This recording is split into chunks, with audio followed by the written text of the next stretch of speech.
Hey everyone, welcome back to Metacytosis. Today we're going to go through a question that often trips people up in boards and some really high yield points. Okay, so a 40-year-old man presents to the ED after being stabbed in the right fifth intercostal space of the midclavicular line. He's hypotensive and tachycardic, breath sounds are normal bilaterally, there's no JVD, chest x-ray shows no tracheal deviation. What is the next best step in management? Okay, so we'll start from option D. So D is a DPL. This is often never the correct answer when you see this in an exam. The only time it will be the answer is when you have blunt abdominal trauma in a hemodynamically unstable patient who's already had an inconclusive fast exam.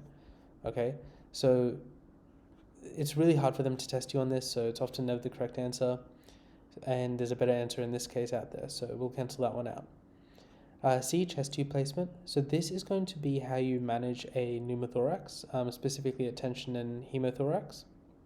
So what they give you in the question here is no JVD and tracheal deviation. So this is really high yield for you to know. When you get a tension pneumothorax, what that will have is going to have JVD as well as tracheal deviation away from where the injury is, okay? Another thing you need to know is that it's going to present with hyperresonance on percussion. A hemothorax, on the other hand, will be dullness to percussion. It's going to have no JVD, and it's also going to have tracheal deviation away from where the injury is, okay? That there's no case of that here, so we're going to cancel that one out. B, fast exam. So this is our correct answer.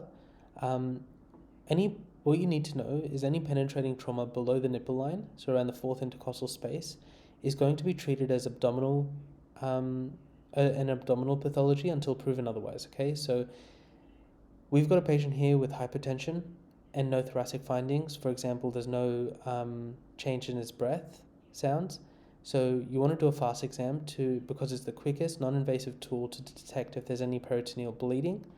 And so that's the answer we want to pick, all right?